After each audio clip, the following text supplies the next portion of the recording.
Hay una fórmula guardada en una bóveda de alta seguridad en Atlanta, Georgia. Solo 2 personas en el mundo conocen su composición exacta. Nunca viajan en el mismo avión. Nunca se reúnen en el mismo lugar. Por si acaso.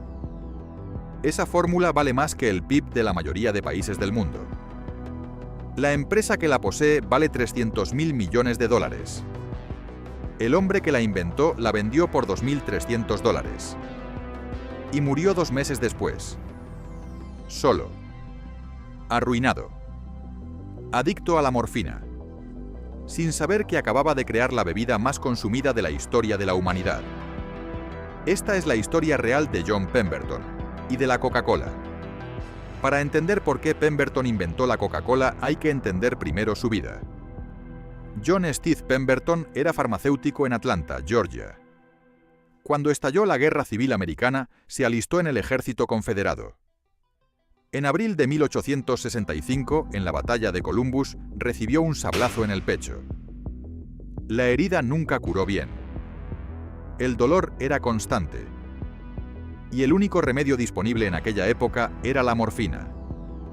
Pemberton se hizo adicto. Y como buen farmacéutico, dedicó los siguientes 20 años de su vida a intentar encontrar algo que pudiera sustituir a la morfina.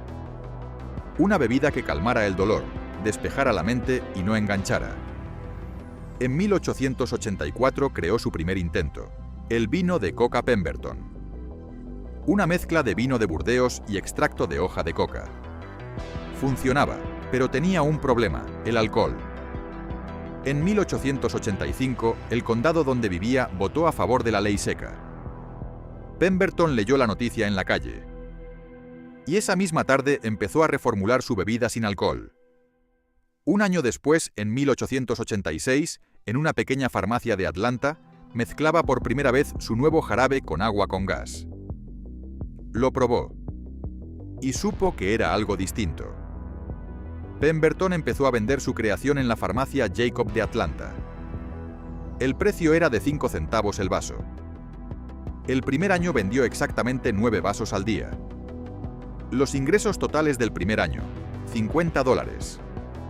Los costes de producción, $70.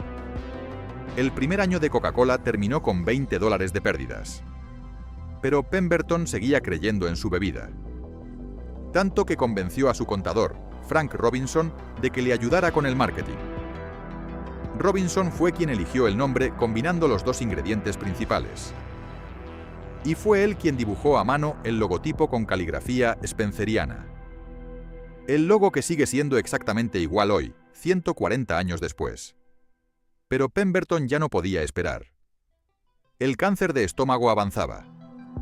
La morfina costaba dinero. Y las ventas no despegaban. Necesitaba dinero. Urgente. En 1887, mientras la enfermedad lo consumía, Pemberton empezó a vender partes de su empresa a distintos socios locales. Uno de esos compradores era Asa Griggs Candler, un farmacéutico y empresario de Atlanta que había probado la bebida y vio en ella algo que Pemberton no podía ver, un negocio global. Candler fue comprando participaciones poco a poco. Primero el 20%, luego el 50%, luego el resto.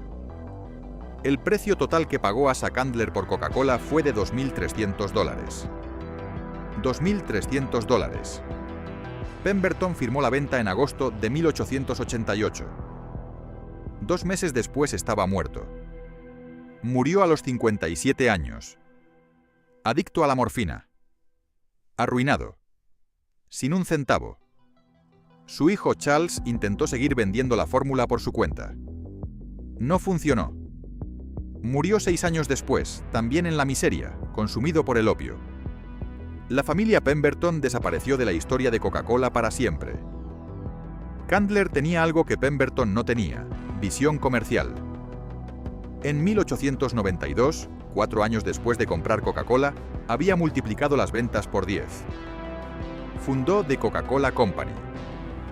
Patentó la fórmula.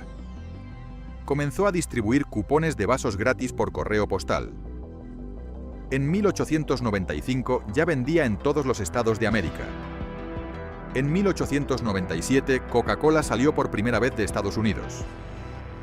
En 1919, 31 años después de haber pagado $2.300, Asa Candler vendió The Coca-Cola Company por $25 millones. 25 millones. Por algo que había comprado por 2.300. Una ganancia de más de 10.000 veces la inversión inicial. Hoy, The Coca-Cola Company vale $300.000 millones. Se consume en más de 200 países. 10.000 millones de botellas al día. Y nadie recuerda que fue inventada por un soldado herido que solo intentaba calmar su propio dolor. Pero hay una última capa en esta historia que muy poca gente conoce. La fórmula que Pemberton vendió por $2.300 puede que no fuera completamente suya. En 1885, un año antes de que Pemberton presentara su bebida en Atlanta, una empresa española del pueblo valenciano de Aielo de Malferit presentó en una feria en Filadelfia una bebida llamada Cola Coca. Sus ingredientes: hoja de coca, nuez de cola y agua. Exactamente los mismos que los de la Coca-Cola. Con la única diferencia de que usaba agua natural en lugar de agua carbonatada. Pemberton estaba en aquella feria. O alguien que trabajaba para él. ¿Fue una coincidencia? ¿Una inspiración? ¿Un robo? Nadie lo sabe. Coca-Cola nunca lo ha explicado. Y la empresa española de Aielo de Malferit sigue existiendo hoy. Con la receta original guardada en una caja fuerte en Valencia. El hombre que inventó la bebida más famosa del mundo murió en la pobreza sin ver ni un centavo de su creación. La empresa que construyeron sobre su trabajo vale hoy más que el PIB de Portugal, Grecia y Hungría juntos. Y la fórmula que él creó puede que ni siquiera fuera suya. Suscríbete a Origen Oculto. La semana que viene, el hombre que fue el mejor futbolista del mundo y 3 años después estaba en la cárcel.